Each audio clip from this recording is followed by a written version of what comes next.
Can you address the criticism now over the budget issue and the slashing, $17 million slashing I think of the if budget? you go back and look at the reductions that were made, there were no reductions that were made that would have impacted the situation that we were dealing with over the last couple of days. If you all aren't privy to what's happening down in LA, it's a pretty horrific situation that they're all dealing with. So far, there's roughly around 36,000 acres that have been burned down to the ground, buildings, homes, infrastructure, the whole nine. It's been quite the scene taking place. And more so, where's the leadership in California? What is the mayor doing? Why are firefighters saying that they came to the scene and there's just no water? More importantly, this is a unfortunate circumstance, but an opportunity nonetheless to take a look at how, and I hate to politicize this in any way, but again, the facts are the facts. Democrat ran states and cities, they're in turmoil right now across the board. California is an extreme example of just that. When you vote for people that do not have the interests of their congregates, the people that reside within that city or within that district, this is what you get. It's absurd that they don't have any water. It's absurd that they don't have the resources to be able to manage themselves, their community, to police their communities. It's quite the spectacle to see. We're gonna dive right into the video, y'all, and I'm gonna chime in and we'll kind of go from there. Not great to see you under these circumstances. As you stand here, look around, what goes through your mind? Well, I just complete and utter devastation. Memories, mementos, traditions, lifestyle. Alrighty, guys.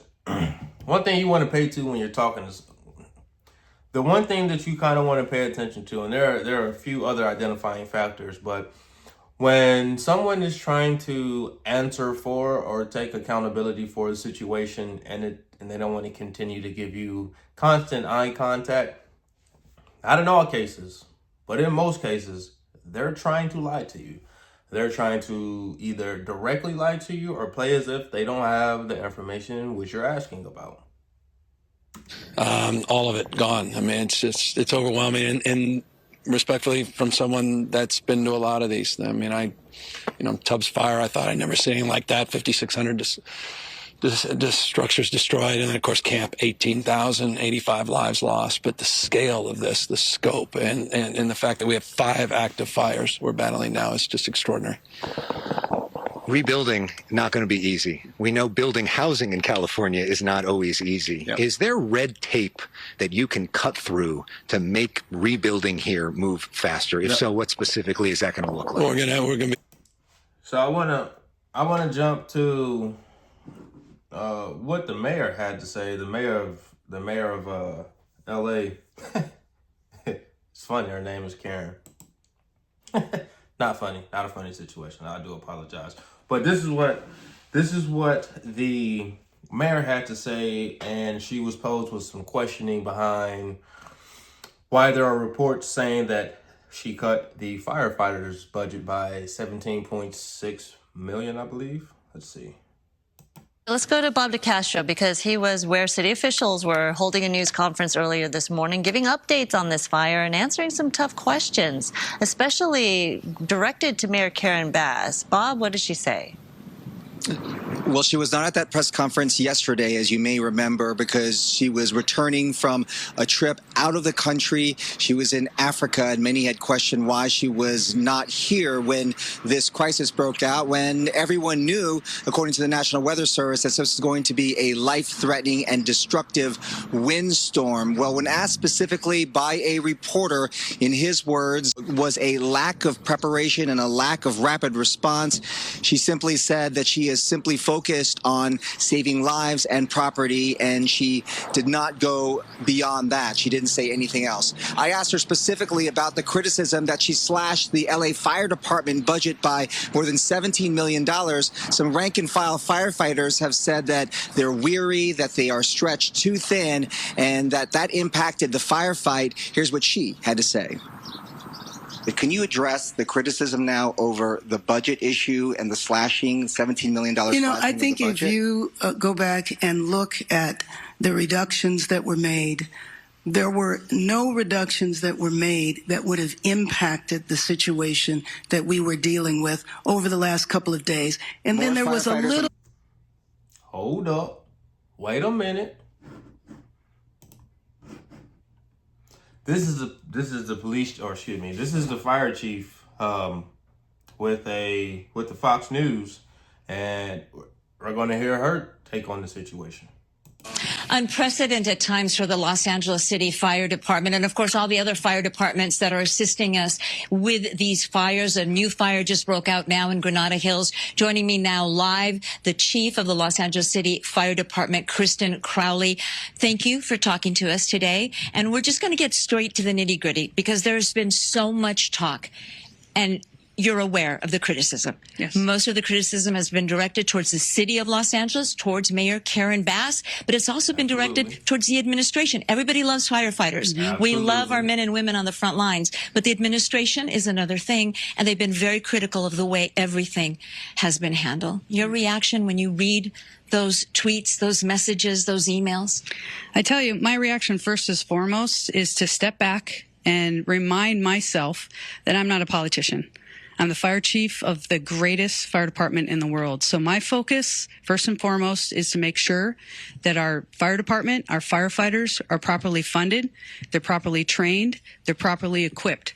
So when it comes to the criticism, since day one, my number one priority has been and will continue to be that our firefighters get what they need so that they can serve the community. That is number one. I am going to turn down the noise when it comes to any type of criticism because every decision that I make is going to be based off of what my firefighters need. And those lives are on the line. So let's get to the big question, the budget. There's so much talk about it. It was cut 17 million. It was cut this. It wasn't cut at all, according to one newspaper. Was your budget for the fiscal year 2024-2025 cut? I can tell you, I'm going to even go back further than that. Again, since day one, we've identified huge gaps in regard to our service delivery and our ability from our firefighters, boots on the ground, to do their jobs. Since day one, this is my third budget as we're going into 25-26. What I can tell you is we are still understaffed, we're still under-resourced, and we're still underfunded. So with that, whether it's 7 million, 10 million. But was the budget cut, Chief? Yes, it was cut. And it did impact our ability to provide service. Let's talk about that. All right, guys. So again, and I'll put the link to both of these. I'll put the link to everything that we kind of went over in this video in the box below. But again, you can base it on politics. You can base it on whatever you want. However, the premise of this conversation is to understand how and who you vote for affect your day-to-day life. And when you have members of Congress, members of leadership who, in this case, they clearly do not care about the people in that state and that city. These are billionaires. This is not poor people. These are billionaires going through this problem right now. It just goes to show you, no matter who you are in America, who you vote for matters. Your day-to-day life is going to be affected in a good way or a negative way based upon the leaders that you put into office. These DEI hires, these people that have no skill sets required to do the job and somehow get the position anyway based upon the color of their skin. That's not what you want. And I know you've heard this plenty of times. You want the best qualified surgeon to work on you. You don't want someone who's hired just because of the color of their skin, because I mean, you get it. No one's touching my body. You know what I mean? No fake mechanic's going to touch my car. No one that has never built a fence is going to build my fence. So on and so forth. Same thing goes with our leaders. You got to do your due diligence. You got to do some research, some legwork. Read more. Understand who you're voting for. Understand how not voting can also affect you. Inaction is an action as well. And we got to remember that. That wraps it up for this video. If you guys have gained anything from this, be sure to hit that like, share, and subscribe button for your boy. And with that, I'm going to catch you all in the next one. I am out of here.